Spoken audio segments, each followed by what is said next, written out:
Recordo que uma ocasião escrevi um artigo que talvez alguns tenham lido, porque está no meu livro sobre a lógica e a inteligência da vida, que é um livro de crônicas meu, e eu escrevi uma pequena crônica onde eu falava que eu lembrava de uma frase de Helena Blavatsky, que ela diz o seguinte, que uma única existência de um único ser humano prova a existência de Deus, assim como uma única gota d'água prova a existência do oceano.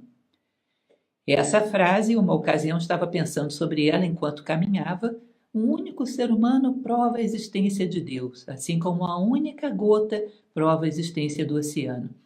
E quando eu estava olhando pelo caminho, eu vi um esguicho que jogava água em todas as direções e a água caía sobre a terra e ficava bastante suja, barrenta.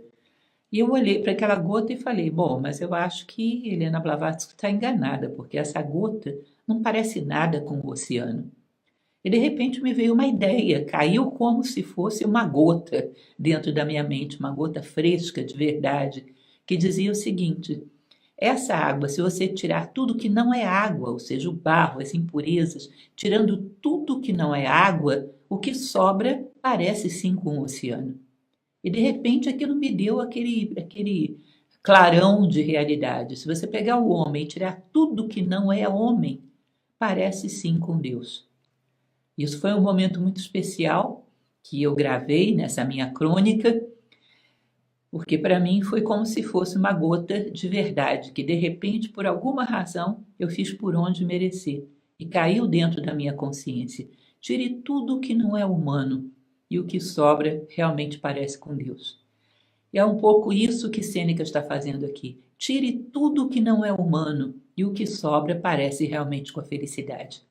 É basicamente o que ele está nos mostrando como faz. Tira isso, tira aquilo, tira aquela outra coisa, e você vai cada vez mais deixando a felicidade que já estava aí ficar fresca, ficar pura, ficar autêntica, e realmente você reconhecê-la como felicidade, porque ela já está aí, mas está poluída por um monte de coisas que nós inventamos, por um monte de dependências que criamos.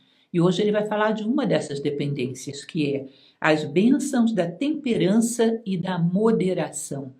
Ou seja, quando somos intemperantes e pouco moderados, quando temos desejos de mil coisas como se aquilo fosse essencial para a nossa felicidade, e o quanto isso polui e o quanto isso limita. Vamos ver o que ele fala sobre isso? Bom, ele vai começar aqui nesse primeiro parágrafo falando o seguinte: não há algo que seja necessário para nós que não o tenhamos barato ou gratuitamente. Esta é a provisão que nosso Pai Celestial faz para nós, cuja generosidade nunca faltou às nossas necessidades. Ou seja, aquilo que realmente necessitamos, nós temos barato ou gratuitamente à nossa volta, que foi o que nosso Pai Celestial providenciou. Se nós não temos barato ou gratuito à nossa volta, é porque não temos realmente essa necessidade. Isso é uma necessidade inventada, criada. Isso é um supérfluo ao qual você se apegou. Isso é um vício com o qual você se acostumou e, portanto, gera necessidades falsas. Então, ele parte desse princípio, que é muito bonito. Uma real necessidade tem todo aquilo que pode preenchê-la à sua volta, barato ou gratuitamente dado pela providência. Se não tem, é porque nós inventamos essa necessidade. Nós acrescentamos algo que não é natural, que não é verdadeiro. É verdade que a barriga anseia e nos chama, mas então uma pequena quantidade a satisfaz. Um pouco de pão e água é suficiente, e todo o resto é supérfluo. Ou seja, um pouco de pão e água seria suficiente para nutrir aquilo que chamamos de fome. A partir daí é fantasia. Fantasia que criamos daquele sabor específico, daquele tempero específico. Então já não pode ser um pouco de pão, tem que ser alguma coisa que a nossa fantasia criou, uma falsa necessidade. Já não pode ser um pouco de água, tem que ser aquela bebida específica, aquele sabor específico. Isso já não é sede, isso já é fantasia, isso já é vício. E nós sofremos por não termos satisfeitas as nossas fantasias, e não por real fome e por real sede. Aquele que vive de acordo com a razão nunca será pobre, e aquele que governa sua vida pela opinião nunca será rico. Que interessante, né? Aquele que vive de acordo com a sua razão, uma razão pura, limpa, uma reta razão, nunca será pobre. E aquele que vive de acordo com a opinião nunca será rico, porque a opinião sempre criará mais uma fantasia que falta para que você seja rico o suficiente. Na verdade, a fantasia nunca se satisfaz e você sempre se sentirá abaixo dessa falsa necessidade. Pois a natureza é limitada, mas a fantasia não tem limites. Quanto à carne, roupa e acomodações, um pouco alimenta o corpo e também pouco o cobre, de modo que, se a humanidade atendesse apenas à natureza humana, sem se escancarar nos supérfluos, um cozinheiro seria considerado tão desnecessário quanto um soldado, ou seja, não haveria posses excessivas, portanto não haveria cobiça excessiva, então provavelmente não haveria guerra. Pois podemos ter coisas necessárias em condições muito simples, ao passo que nos esforçamos muito por excessos. Quando sentimos frio, podemos nos cobrir com peles de animais, e contra calores violentos, temos grutas naturais, ou com algum vime e um pouco de argila, podemos nos defender de todas as estações. Mas já não nos contenta vime e um pouco de argila. Nós precisamos o mais sofisticado dos prédios de apartamentos, ou a mais sofisticada das mansões, ou seja, muito além da nossa necessidade, nós corremos atrás da nossa fantasia. Esses dias, estudando por uma palestra que vou dar sobre um filme que me impressionou profundamente, um filme recente que se chama Dias Perfeitos, eu lendo a respeito de uma declaração do diretor, que é o diretor alemão Wim Wenders, ele falava uma coisa muito interessante, que nesse filme Dias Perfeitos, ele criou um homem que é estritamente um pacifista, que jamais criaria uma guerra. E ele explica por que isso. Por que esse homem é estritamente um pacifista, o personagem principal do filme Dias Perfeitos? Porque ele não tem ânsias por ter mais. Ele está plenamente satisfeito com o que tem. E ao estar plenamente satisfeito com o que tem, não briga, não ambiciona, não cobiça, não guerreia por mais do que necessita. E ele fala de quanto a guerra vem dessa necessidade extrema que temos de sempre ter muito mais do que necessitamos. Eu achei isso tão bonito. E é como se fosse uma máxima, um dogma, uma obrigação na nossa sociedade. Se você não está ansioso por ter mais do que tem, você está com algum problema. Você é uma pessoa que está, talvez, com algum defeito psicológico grave, alguma carência psicológica grave, porque não é normal que um homem esteja satisfeito com aquilo que tem. E essa quase que obrigação, essa imposição da sociedade por todos estarmos aspirando sempre mais, é que vai gerar a ambição, a cobiça e a guerra. Porque para que um tenha muito mais, acaba sendo necessário que o outro tenha muito menos. E essa ambição desmedida gera também a miséria desmedida e acaba gerando a violência e a guerra. Então eu achei muito bonita essa declaração dele. É realmente assim. Se você não necessita de cozinheiros, de construtores de moradias de luxos, de costureiros de roupas de luxo, você provavelmente também não necessita de soldados.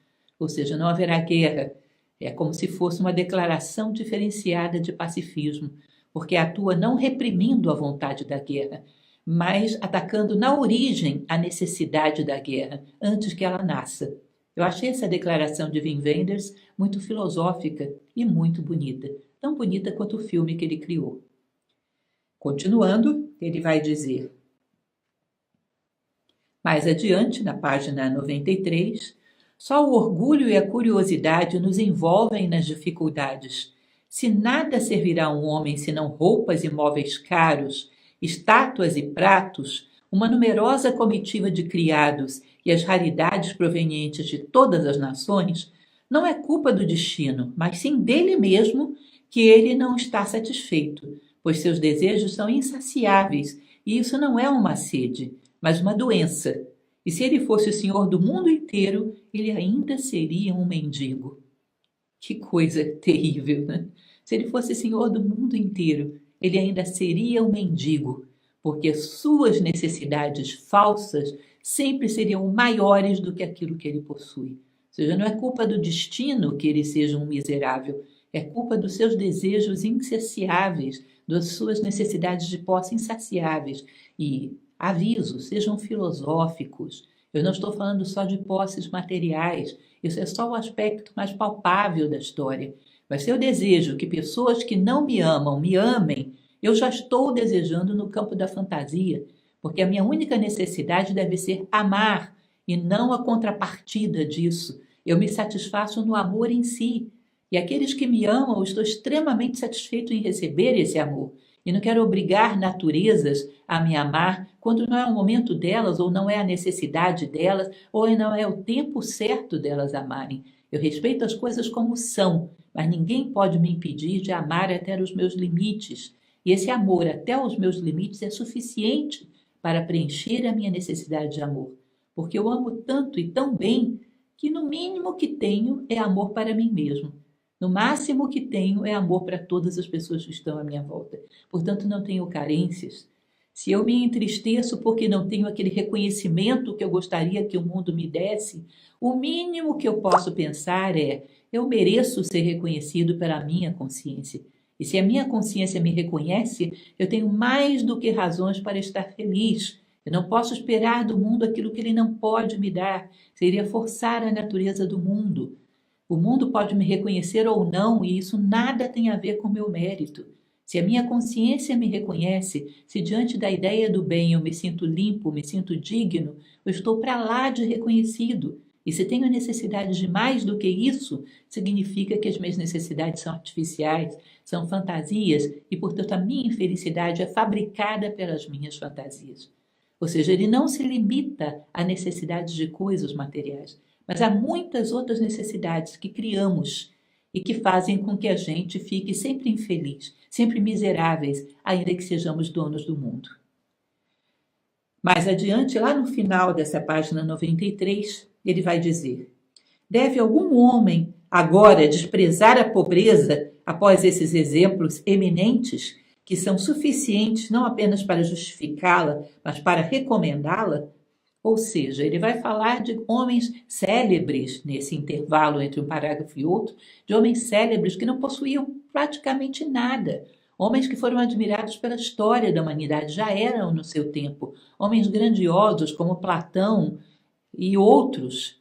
Homens grandiosos que deram grande tributo à humanidade da sua sabedoria e que eram extremamente pobres e limitados nas suas posses. E que, no entanto, não tinham nada que carecessem, eram mais do que felizes com aquilo que tinham. O próprio Diógenes, que vivia dentro de uma barrica e não possuía absolutamente nada, e era mais do que feliz com aquilo que possuía. Então ele vai dizer: deve algum homem agora desprezar a pobreza após esses exemplos eminentes, que são suficientes não apenas para justificá-la, mas para recomendá-la? Ou seja, aquele que tem satisfação pelo muito que dá, não sente nenhuma carência pelo pouco que possui. Ele possui o suficiente. E ele não é injusto com a sua natureza física. Ele tem o suficiente para alimentá-la bem, para cobri-la bem, para acolhê-la bem. Ele não tem o suficiente para atender a sua fantasia, mas a sua necessidade ele tem sim. E esse homem que é prudente e moderado, pode ter certeza que ele alimenta o seu corpo muito melhor do que aquele que é desejoso e ansioso por alimentos exóticos e em grande quantidade. Esse maltrata o seu corpo com coisas de que ele não necessita, coisas que lhe fazem mal. Aquele que se contenta com o necessário atende muito melhor e com muito mais justiça às necessidades do seu corpo do que aquele que tem ambições extremas e incansáveis e insaciáveis. Portanto, ele é justo sim com o seu corpo. Ele não maltrata o seu corpo. Muito pelo contrário, o ambicioso é que maltrata o seu corpo. Depois que o único servo de Diógenes fugiu dele, ele foi informado de onde estava e persuadido a trazê-lo de volta. O que, diz ele, pode Manes viver sem Diógenes e Diógenes sem Manes? E então deixou-o partir. Quando ele chega à conclusão de que ele não necessita de Manes para continuar vivendo, ele vive perfeitamente bem, ele o deixa partir. Dizem que Diógenes tinha apenas uma tigela para beber água.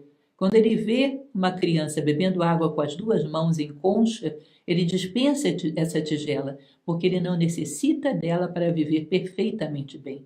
Ele não queria estar dependente de nenhuma necessidade que fosse artificial. Ele queria ter apenas aquilo que atende à sua necessidade digna de viver bem, com saúde, com justiça. E esse foi um exemplo que, claro, não precisamos seguir ao pé da letra, porque ele chega a extremos nessa busca, mas que viveu e viveu muito bem, com saúde, pelo tempo que lhe foi reservado, talvez mais do que os seus contemporâneos, atendendo apenas às necessidades do corpo e buscando, sobretudo, as necessidades da alma, que essa em geral nós deixamos faminta, essa em geral não atendemos nada, e essa em geral não nos apiedamos da fome e da sede que ela tem. Página 94, lá pelo meio desse primeiro parágrafo.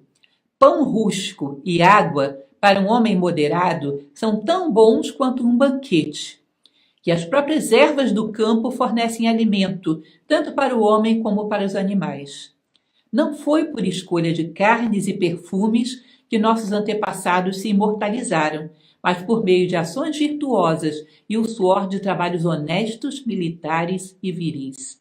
Ou seja, os grandes homens que se imortalizaram no passado não foi porque tiveram os alimentos mais requintados, os perfumes mais requintados, mas foi pelo que deram à humanidade, de ações justas, nobres e boas.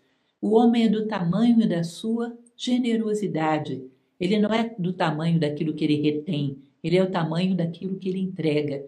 O homem é grande pela capacidade que tem de entrega e não pela capacidade que tem de reter e acumular. Se fosse assim, todos os grandes avaros, cobiçantes e ambiciosos da história teriam sido os grandes heróis da história, e não são. A gente nem lembra dos contemporâneos de Sêneca. Me diga um contemporâneo de Sêneca que era extremamente rico, simplesmente, e que não tivesse outro mérito a não ser rico. Ninguém lembra. A história apaga os medíocres. A história apaga aqueles que não tinham outras virtudes. Não que ser rico seja um mal ou seja um pecado, mas que não se busque nada além do acúmulo de posses materiais. Ninguém lembra desses. A gente lembra daqueles que muito entregaram e não daqueles que muito retiveram. Isso não é uma virtude em si. Tá? Não importa que o homem tenha bens, mas que ele não se contente apenas com isso, que isso não seja o sentido da sua vida. Que ele tenha os bens que ele julgar necessários para empregá-los da maneira correta, mas que ele não ache que é grande apenas por isso. No próximo parágrafo ele continua: enquanto a natureza existe em comum e todos os seus benefícios foram gozados promiscuamente, o que poderia ser mais feliz do que o estado da humanidade, quando as pessoas viviam sem avareza ou inveja? Ou seja, o que poderia ser considerado mais feliz do que aquele momento em que a humanidade ainda não havia sido contaminada pela avareza e pela inveja. Não havia ainda sido contaminada pela ideia, pela terrível ideia de que você não é feliz se não for superior a alguém. Percebam o quão é difícil e danosa essa ideia e quanto prejuízo ela traz ainda nos nossos dias. As guerras que nesse momento, no mês de junho de 2024, temos pelo mundo, elas são por que causa? Não venham me dizer que é porque tal país pensa que tal território é dele e tal pensa outra coisa, ou tal quer se vingar de uma coisa ou de outra. Nada disso. Essas guerras têm como causa que o homem acredita piamente que ele não pode ser feliz se não for superior a alguém. Alguém tem que ser inferiorizado para que a minha felicidade seja obtida. E daí vem todas as guerras do mundo. É exatamente o que ele está dizendo aqui.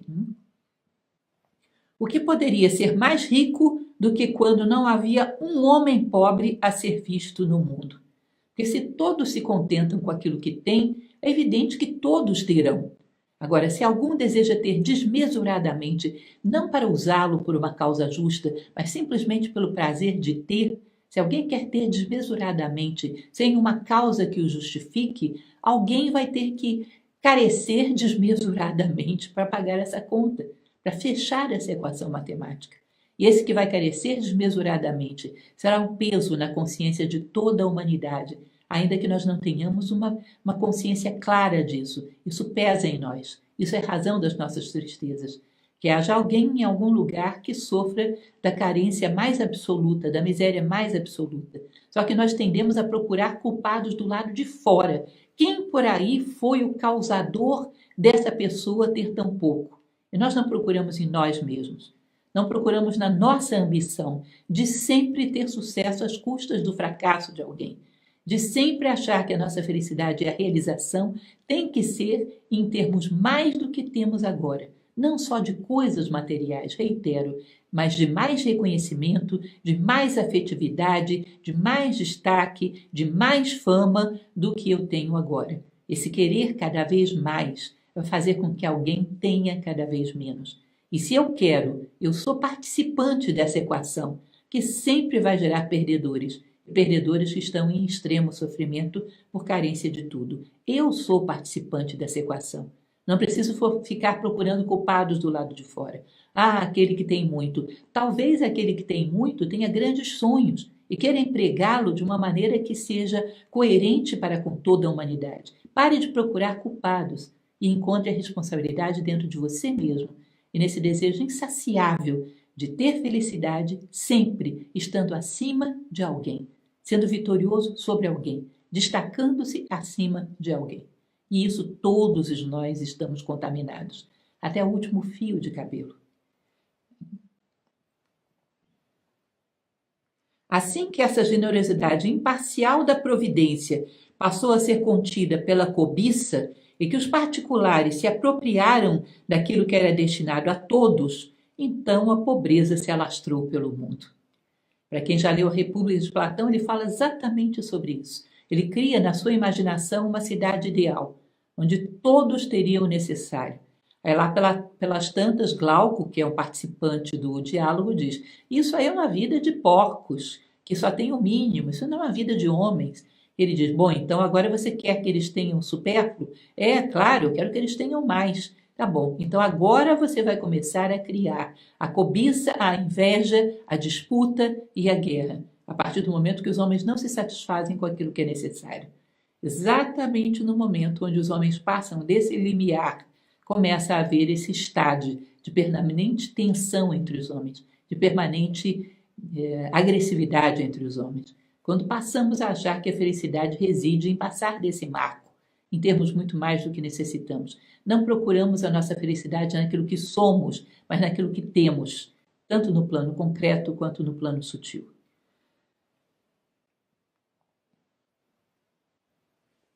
Continuando mais adiante, os frutos da terra eram então repartidos entre os habitantes dela, sem falta nem excesso. Enquanto os homens se contentassem com sua sorte, não haveria violência nem absorção ou ocultação daqueles benefícios para vantagens pessoais, que eram designadas para a comunidade, mas todo homem se preocupava tanto com o próximo quanto consigo mesmo. Então imaginem essa situação que ele coloca no momento prévio, onde o homem era tão puro, tão ingênuo, que ele não tinha essa mentalidade de achar que ele tinha que pensar mais em si do que no outro, mais no seu benefício pessoal do que no benefício da comunidade. Mas ele tinha que cair nessa tentação, como diz lá a história bíblica, tinha que cair nessa tentação, tinha que se poluir com ela para depois voltar a esse estado, não por ingenuidade e pureza, mas por um estado de consciência conquistada, por um estado de maturidade e de sabedoria conquistada, que é mais ou menos o que acontece na nossa vida. Nós, numa idade mais avançada, teremos que voltar à pureza da criança, mas voltar não ingênuo e desprotegido como era criança, mas suficientemente protegido para que nada nem ninguém volte a roubar de nós essa pureza, porque agora somos conscientes do valor dela. Nada nem ninguém vai chegar e dizer: tua pureza não tem valor, vem que eu vou te dar uma coisa melhor. Porque você já não ouve, você já tem essa pureza agora protegida, você sabe o valor dela. Então nós temos essa pureza original à humanidade, de pensar no outro, de pensar na comunidade, mas lá pelas tantas temos que perdê-la para, num determinado momento, voltar a reconquistá-la. Essas vão dizer: bom, isso é a imaginação desses grandes pensadores do passado, que eram grandes mais pelas suas fantasias do que pela sua verdade percebida. Aí eu vou partir para vocês com um dado científico, que foi noticiado pela Scientific American há coisa de 5 anos atrás.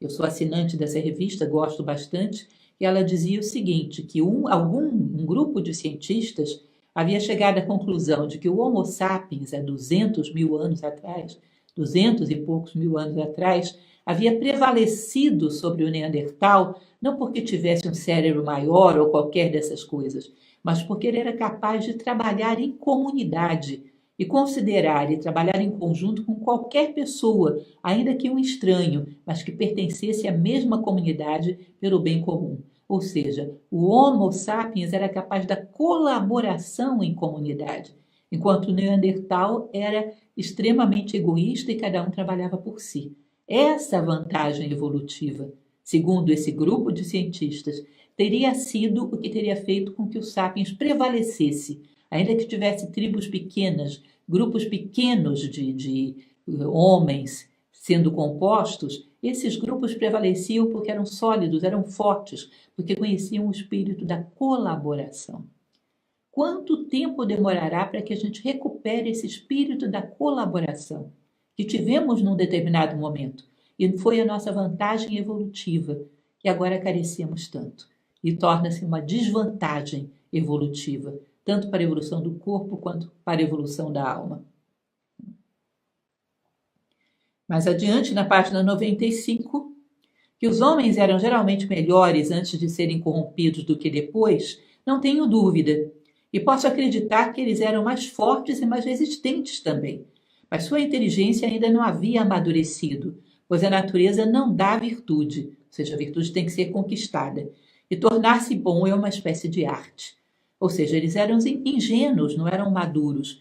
Portanto, essa ingenuidade seria corrompida, porque eles não tinham ainda a maturidade do valor desse comportamento que eles tinham.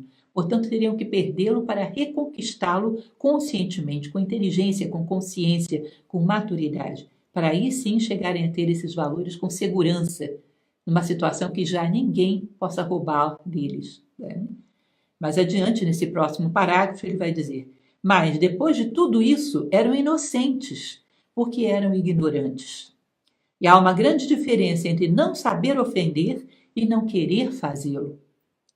Eles tinham, naquela vida rude, certas imagens e semelhanças de virtude, mas ainda assim ficaram aquém da própria virtude, que vem apenas por instituição, aprendizado e estudo, conforme é aperfeiçoada pela prática. Ou seja, vejam que interessante o que ele está falando aqui. Há uma grande diferença entre não saber ofender e não querer ofender, por consciência, por maturidade, por saber o que a ofensa gera. Ou seja, eu não sei ofender, por ingenuidade não ofendo. Eu não quero ofender e por maturidade não ofendo. E o homem tem que viver toda uma história para passar de uma condição a outra. É exatamente essa história que estamos vivendo. É aqueles homens de boa vontade que preveem esse futuro, são a linha de frente para a evolução da humanidade. Esses são a linha de frente. Não são os mais tecnológicos ou os mais arrojados em termos de capacidade de gerar recursos, são os mais arrojados em capacidade de ver os recursos que a humanidade possui adormecidos dentro de si. Esses são os vanguardistas, esses são os de ponta, os que já veem dentro de si essa possibilidade de não ver nenhuma vantagem em ser superior a quem quer que seja, e amar se satisfazer com aquilo que tem, e amar ter essa sensibilidade em relação à necessidade do outro, por consciência e não por ingenuidade. Continuando, na próxima página, no primeiro parágrafo, ele vai dizer: os homens ricos, em suma, são apenas os maiores escravos, tanto um como o outro querem muito. Ou seja, os homens ricos eu digo aqueles que possuem coisas sem nenhuma outra razão, senão subir nesse monte de coisas e dizer: olha como eu sou grande. Porque veja bem, se eu sou uma pessoa idealista e quero fazer grandes coisas pela humanidade, eu tenho que ter capacidade de gerar recursos. Se eu sou uma pessoa que quero ter grandes sonhos de empreender algo que seja benéfico para a humanidade, eu tenho que ter a capacidade de gerar recursos. Isso não é mal, isso inclusive é uma virtude. Ser capaz de tomar as energias do mundo e multiplicá-las. Quando você tem uma boa causa para isso, isso é uma virtude. Não considerem que o homem competente para gerar recursos é um virtuoso. Isso é uma mentira. Gerar recursos quando você tem uma boa causa, uma boa referência, tem uma boa finalidade para isso, quando isso vai gerar benefício para pessoas, isso é uma virtude. Esse não é o rico de que ele fala. O rico é aquele que só quer recursos para formar uma montanha, subir em cima dela e dizer: olha como eu sou especial. Esse é o chamado oligarca lá da República de Platão. Esse é o rico que ele critica. Não tomem, existe um livro maravilhoso que eu já comentei lá no YouTube, que se chama Luz no Caminho. E ele diz uma frase que eu acho fortíssima e super bonito: ser tão ambicioso quanto mais ambicioso dos homens, apenas desapegado dos frutos. Imagine, se um homem bom não sabe gerar recursos, para que serve a bondade? Se a bondade gera incompetência, para que serve ela? Homem bom tem que ser capaz de gerar coisas, sim, apenas não com a finalidade de nutrir a sua vaidade ou o seu orgulho ou a sua ambição, mas com a finalidade de nutrir as necessidades da humanidade. Incapacidade de gerar recursos não é virtude. Coloquem isso na cabeça de vocês. Isso diz Sêneca, isso diz Platão, isso dizem muitos ao longo da história da humanidade. Esse livro de Mabel Collins fala exatamente a mesma coisa, A Luz do Caminho. Então, os homens ricos, em suma, são apenas os maiores escravos. Tanto um como o outro querem muito. Os escravos querem muito, querem a sua liberdade, querem a sua realização, querem a sua felicidade. E isso é justo que queiram, mas talvez não façam o esforço necessário para querê-lo. Fiquem ali apenas esperando serem resgatados. Os muito ricos têm essa mesma escravidão, de estarem presos a querer um monte de coisas, estarem escravizados a quererem um monte de coisas e não estarem felizes nunca com aquilo que são capazes de ter, de conquistar, com aquilo que é capaz de nutrir a sua necessidade. Feliz é aquele homem que só come por fome e bebe só por sede, que se sustenta nas suas próprias pernas e vive pela razão, e não pelo exemplo, e provê para uso e necessidade, e não para ostentação e pompa. Ou seja, ele não quer nada para mostrar aos demais. O que ele quer é aquilo que a natureza exige dele, e está feliz quando as necessidades da natureza estão aplacadas. E quando as necessidades da natureza física estão aplacadas, ele vai em busca das necessidades metafísicas, as necessidades da alma, que também precisam ser aplacadas para que você alcance a verdadeira felicidade. Senão, somos um ser miserável amarrado a um ser opulento. Claro que metade de nós estará à míngua, e essa metade chorará na calada da noite, enquanto que a outra metade dorme com o estômago excessivamente cheio. Então, ele supre as necessidades do corpo e parte imediatamente para as necessidades da alma, que também são extremamente necessárias para que a felicidade seja atingida. Mais adiante, nesse mesmo parágrafo, ele vai dizer: o que é pouco para a luxúria é suficientemente abundante para a natureza. A finalidade do comer e beber é a saciedade. Agora, o que importa é que um coma e beba mais e outro menos, desde que um não fique com fome, nem o outro com sede. Ou seja, que importa a gente ficar comparando, fulano bebeu mais do que eu, fulano comeu mais do que eu. O que importa é, ele está saciado, eu estou saciado. A saciedade de cada natureza física pode vir em patamares diferentes. Se ele está saciado e eu estou saciado, comemos equivalentemente o mesmo. Não há por que eu me comparar a quem quer que seja, estar sempre medindo quantidades e não admitir que alguém tenha mais do que eu. Que cada um coma e beba segundo a sua necessidade de saciedade e que ninguém se compare a ninguém. Mais adiante, nessa mesma página, né? Não, nessa mesma página já encerramos. Eu vou para a próxima página.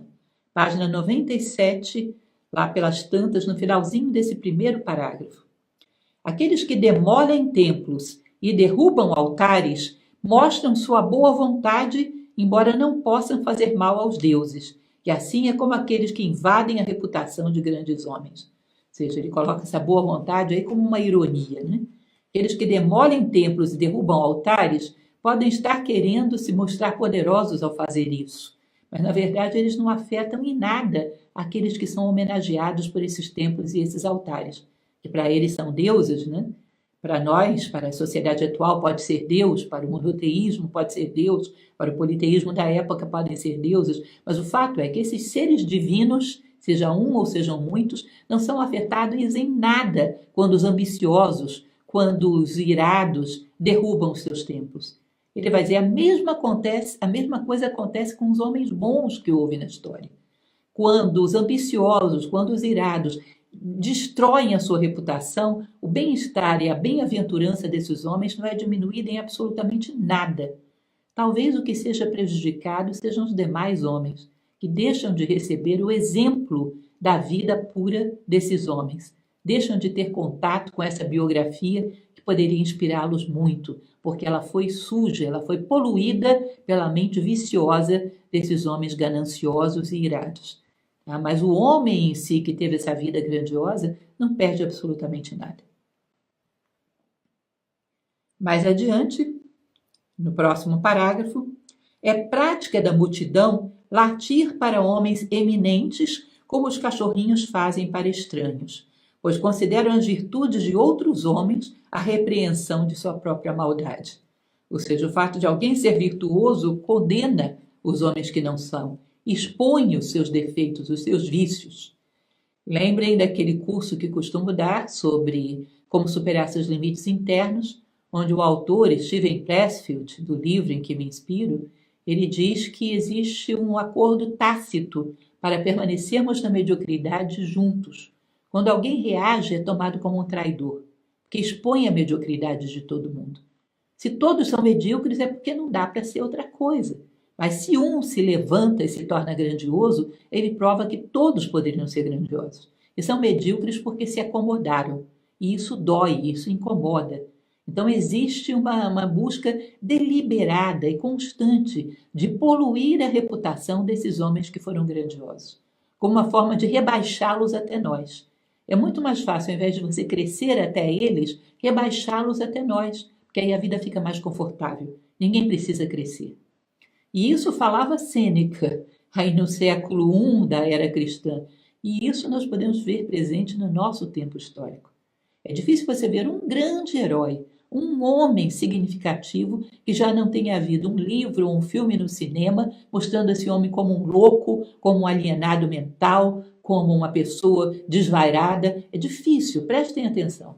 Os grandes homens da história, todos eles, eu não conheço exceção, já tiveram a sua imagem maculada ou tentaram maculá-la por algum tipo de sujeira desse tipo. E é uma necessidade dos medíocres de rebaixarem os grandes ao nível deles, ao invés de subirem até o nível dos grandes, porque isso dá trabalho. Então é muito mais fácil rebaixá-los. Me recordo uma ocasião, numa palestra, em que eu falava a respeito da maravilha que provoca na consciência humana algumas músicas de Wagner, como, por exemplo, o Anel dos Nibelungos, que eu admiro muito, a tetralogia de Wagner. E várias pessoas nessa palestra vieram dizer, não, mas ele bebia demais, ele gastava demais, ele era fanfarrão. Eu achei muito engraçado esse comentário, porque beber demais, ser fanfarrão é uma coisa que qualquer um faz, mas compor o que Wagner compunha, que parece que estava na presença de Deus, quem é capaz de fazer? Então, você pega um homem, ele não era um santo, ele tinha suas imperfeições. Então, pega o que ele tem de pior e expõe, como uma maneira de rebaixá-lo até você. Tá certo, ele bebia demais, ele gastava demais. Agora, ao invés de procurar o que ele tinha de pior, procura o que ele tem de melhor e tenta fazer alguma coisa equivalente. Essa mania de tentar destruir aqueles que fizeram coisas grandes, pegando seus piores defeitos e colocando sobre a mesa, nada mais é do que um sintoma da mediocridade, que quer rebaixar os grandes ao seu nível. Tudo bem, ninguém foi perfeito. Todos eram duais e tinham suas imperfeições. Mas eles não são grandes pelas suas imperfeições. São grandes pelas coisas grandiosas que fizeram. Quais são as coisas grandiosas que você fez? Compare o grande com o grande e o pequeno com o pequeno. Porque outra coisa é injusto. Comparar o seu melhor com o pior desses homens é injusto. Isso nada mais é do que um argumento da mediocridade. Passando adiante, na página 98, ele vai dizer, ainda nesse primeiro parágrafo, experimentos ocasionais de nossa moderação nos dão a melhor prova de nossa firmeza e virtude. Um apetite bem governado é uma grande parte da liberdade e é uma sorte abençoada, pois já que nenhum homem pode ter todas as coisas que ele deseja, possamos todos nós deixar de desejar o que não temos. Seja, ao invés de você querer levar as posses até o limite do desejo, leve o desejo até o limite das posses. Seja feliz com aquilo que você tem e tenha a liberdade de poder moderar os seus apetites. Ou seja, digamos o apetite gustativo, o paladar. Ao invés de não ir a certos lugares porque existem alimentos apetitosos, aprenda a gostar daquilo que você tem, porque isso te dá a liberdade de ir a qualquer lugar e não se sentir tentado, porque aquilo que eu tenho é mais do que suficiente. Se eu fico sempre aspirando a ter mais, eu sou um escravo, porque não posso ir onde essas coisas estão. Tenho que me restringir a ambientes onde não tenha quase nada, porque eu não seguro os meus apetites. Eu não me contento com aquilo que eu tenho. Portanto, eu estou limitado, eu estou escravizado pela minha falta de moderação. Treine sempre a moderação. Nas coisas pequenas, no dia a dia, treine estar contente com aquilo que você tem. Ou alguém te mostra uma coisa maravilhosa. Eu estou feliz que essa pessoa tenha essa coisa maravilhosa. Estou feliz por ele, realmente. Mas eu gostaria de ter para mim? Não. Para mim é ótimo que ele tenha. É ótimo que isso esteja em algum lugar que todos possam ver. Por que eu tenho que ter restrito dentro da minha casa? Se você me dá uma belíssima obra de arte, como eu estaria feliz que essa belíssima obra de arte estivesse em um local que pudesse ser vista por toda a humanidade e que toda a humanidade pudesse se beneficiar com ela? Por que eu tenho que ter trancada dentro do meu quarto apenas para os meus olhos? Isso não é senso estético, isso é ambição. Enfim, que a gente aprenda a gostar das coisas por serem o que são, sem poluir com isso as coisas com desejo eterno de posse. A verdadeira beleza, dizia Platão, ela não gera um desejo de posse, mas um êxtase, como se fosse uma reminiscência de um lugar onde nós já estivemos, onde tudo era igualmente belo, tanto no plano físico quanto no plano moral, psicológico e espiritual. Nós estivemos num lugar assim e desejamos para lá retornar. Portanto, a beleza nos gera nostalgia e não desejo de posse. Isso é um homem moderado.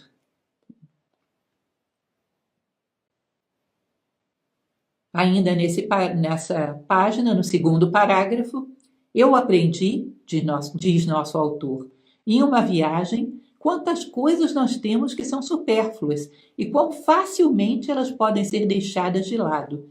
Pois quando estamos sem elas por necessidade, nós nem mesmo sentimos a falta delas. Entendem o que ele está dizendo aqui? Ou seja, você vai fazer uma viagem, você coloca na sua mala, faz uma mala bem feita, coloca tudo o que você necessita. Você viaja, não sente falta em nada daquela montoeira de coisas que você tem dentro de casa. Não sente falta em nada daquela montoeira de elementos que você acumulou. Será que você realmente necessita deles? Você viaja com uma mala bem feita e o que está ali é suficiente para o teu bem-estar. E aquele monte de coisas que você guarda dentro de casa, além do que há nessa mala. Se você não sente nenhuma falta dessas coisas, será que você não está acumulando inutilmente coisas? Se sentindo seguro por ter coisas? Sentindo ter um status por ter coisas? Ou seja, fazendo aquela montanha de coisas para se colocar em cima delas e dizer: olha como eu sou bom, olha como eu sou importante? Às vezes, nessas viagens, sentimos o que realmente é necessário para o nosso bem-estar. Percebemos o tamanho das coisas que acumulamos sem muita necessidade. Mais adiante, na última página, no final do segundo parágrafo. Não é suficiente ter uma longa fila de serviçais, vastas posses ou um incrível tesouro em dinheiro e joias. Um homem pode ser pobre com tudo isso. Na melhor das hipóteses, há apenas essa diferença. Um homem toma emprestado do usurário e o outro do destino. Entendem isso? Um é pobre porque tomou o dinheiro de um usurário, a juros, tá? De um agiota ou uma coisa desse tipo. Outro é pobre porque tomou o emprestado do destino. Porque quando você toma uma coisa que você não necessita, não é seu, é um empréstimo. Então você está endividado com o agiota, o outro está endividado com o destino. São dívidas do mesmo jeito. E os dois estão numa situação instável, porque têm mais do que necessitam. Recordo mais uma vez, não é que você tenha que ter poucas coisas, você tem que ter o necessário para que os seus grandes sonhos humanos sejam atendidos. Se você tem grandes sonhos humanos, você pode precisar de grandes coisas. Mas se o que você pretende é apenas sobreviver, pequenas posses são mais do que necessárias. E quando temos mais do que necessitamos, mais do que aquilo que os nossos sonhos demandam, pedimos um empréstimo ao destino. E somos devedores como aquele que está endividado com um agiota, da mesma maneira. Mais adiante, no último parágrafo, ele vai dizer: não podemos encerrar esse capítulo com um exemplo mais generoso de moderação do que de Fabrícios. Ele vai contar sobre esse personagem histórico que nós não conhecíamos senão através dele, que, pelo que ele fala, era amigo de Pirro. Pirro o tentou com uma soma de dinheiro para atrair seu país. E o médico de Pirro ofereceu a Fabrício uma soma de dinheiro para envenenar seu mestre. Ou seja, dos dois lados tentaram corrompê-lo. Pirro tentando dar uma soma de dinheiro para que ele traísse o país, e o médico de Pirro tentando dar a ele uma soma de dinheiro para que ele envenenasse Pirro. E ele não cedeu a nenhuma das duas propostas. Nem para contentar Pirro, que era seu amigo, nem para contentar o médico. Em ambos os casos ele disse não à corrupção. Ele não precisava de um dinheiro que estivesse acima da sua virtude. Sua virtude era cara demais para ser comprada por qualquer quantia de dinheiro que fosse.